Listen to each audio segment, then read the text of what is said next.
But me breaking news be now me breaking news. I would prefer say for now Angel FM. I need the management in free. Mono munjama bronco.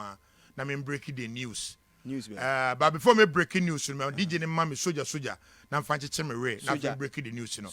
I am breaking the news of Black Sheriff and there breaking the news. Our Angel 96.1.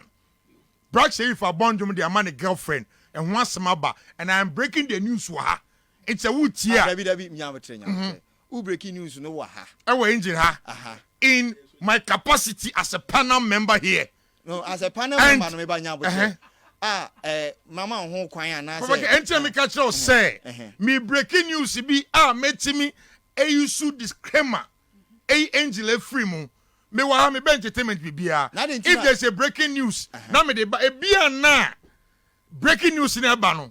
Papa ke uyem beso. Enuntino. Me anko na me nya asem a ye fam ko gina court. But me nya asem suntino. Unya asem. Breaking news na obe breaking. Sa ode beto ha na producer anya we ntie ho nkire me no. E de na ma breaking. Papa ke o ma me break here fako. Me the problem. I've issued disclaimer. It's on my main casadi, no problem, any problem. Yan twaso. Oh my break here. Why issue disclaimer? Yes, sir. Why issue disclaimer? But asemono. Sure, he said. But me a producer ya we. Because my producer ka say manim breaking. Yeah. Oh, catch me say. Obeso breaking. On breaking. Because me so make I me so more the other side of the obeso breaking. Into no a better topic on its own because a nyom analysis no ba be say nyom no ne be analysis but say breaking news no a topic for discussion no and only I think not allow it. I think that no I think that a interview bia o dey so me banya bo me be say obe jampo gan no okay so no awa ha me ma na kwanya ma na breaking news but obe kan ensem na e wo ho no before obe breaking news no abro Papa K Mestre say, Abro, me ma was some difficult. Only say me ma sa chance. Yeah, only difficult. But they can say, and you mean Black Sheriff Bowman girlfriend, or mommy, na me kase me fa. Sanyum say oh paradise. Yes. Ba o kan o soja. Do na ka soja na but paradise. Oh paradise. All right. Oh Mickey, oh paradise no. Papa K. That is say, Bibia fine. Yeah, they yakopon ase. Papa K me din kasa de Mauli ekwe Peter. No bia frame abro the big mouth. Edi adam so yobogo so this year me yangu na so bogo so ne wo me. Dia making Angel FM the management the company nenka. We issue disclaimer me ana meka. Untimi issue disclaimer. O say sa o kan asem no na asem na o kan na nya asem a eni kwan say ma o kwan a. Me wo issue disclaimer. Who dey na wa twa asan. Why? Baba K. Information e kura me abro the big mouth bogo so this year. Efa Black Sheriff a funny Numa Black Sheriff boy. And then Nigeria Minoka say 1 p.m. midnight. Me release 45 minutes interview about Black Sheriff and you boy. Get any papa say Black Sheriff no kunibano. Bro. There be a huge I say asemi a walking. But before no. Yeah. Eye wo na wo kan ye nim ho hwe me issue disclaimer dia madada me say ye nim ho and obi otie bia ka obi otie bia say obi ate say me abro me say me issue disclaimer say and nanadwi oh paradise na Black Sheriff boy no ba no ne boy no o say ne girlfriend no wo sko ne twempena enti anyum ye ne obonwum no girl ne papa say me say girl ne papa say o suspect Black Sheriff no ku ne ba no. We are live on Adonko TV. Na meba. Asem we are okay, bro. Why now? Ye hu free move, but why now? Because say incident na nipa ya ye kana asem lady ya Black Sheriff kana asem ya boy.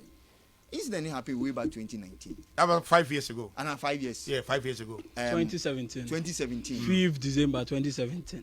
5th December 2017. Ewo Kumaka. Yeah. Na outbreak na ba ho na. Yeah, meningitis. Ena lady ni free. No kan mo free mu. Nipa I think 13 plus. 13 free mu. Ena na lady ni kan ho. That time na Black Sheriff a student. Yeah. I don't know, so at high risk of being a victim of it. So why now? Yeah. Eyesika no mo pa na. Papa K. No. Eyesika no mo pa na. And none agree 1 p.m. 1 a.m. 1 a.m. Sorry, 1 a.m. May release interview ne Pia Bontin. Because nyama mi na me fa free mu. Papa ne say 1. Black Sheriff also so no kum ne ba no. 2. Or the Black Sheriff ekwa kojina court. Why now? Eh. The why now? Why don't you watch the interview and listen to the man? It's 1 a.m. in an interview. 1 a.m. And Abro GH. Why now? Me say Abro T. The why now is coming in the interview. No, but Papa K. This is breaking news. Sir, what breaking? This is breaking news. I say 1 a.m. 1 a.m. And none of you answer. And none of you 1 a.m. Because why now? No, I'm saying about waiting. Yenkoti answer. Debio, say on say Papa K abusa why now? Yes, your opinions under the breaking news. Okay. Because probably untimi meningitis na esi kumaka no. Nipa 13 class na ewu. Lady ni Efrim no da Black Sheriff dem man. Oh, Papa K, let's pause there. Papa K. Then the kun akra no. Papa K.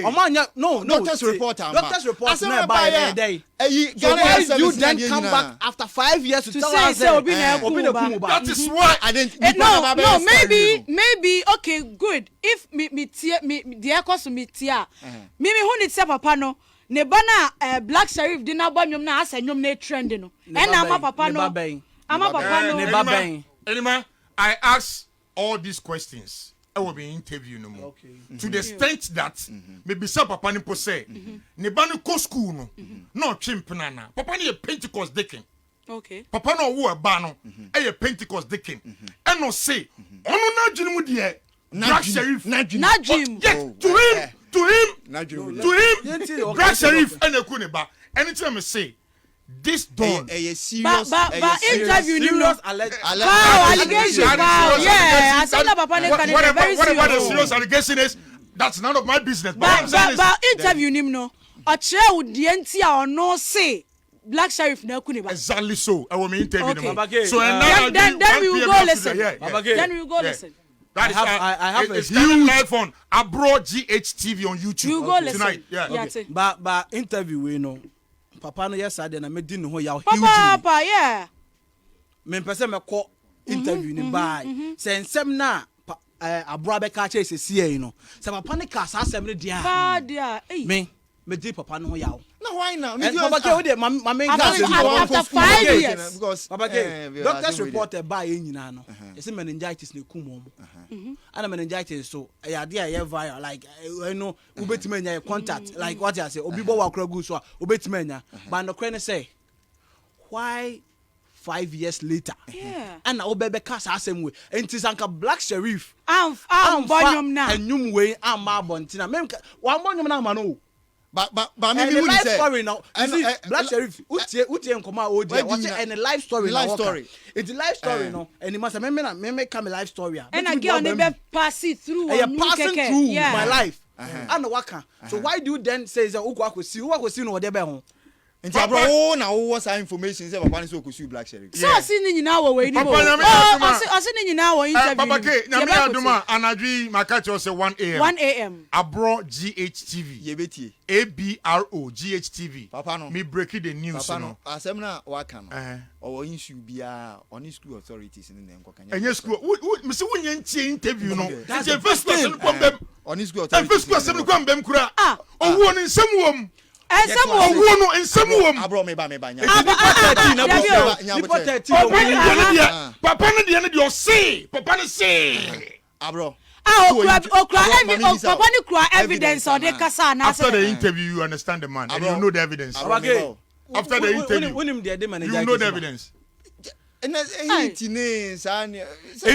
viral. And no nkwansu na ewuye. You see, all they do baby no. No more science and same things and cry na yom. Me kai.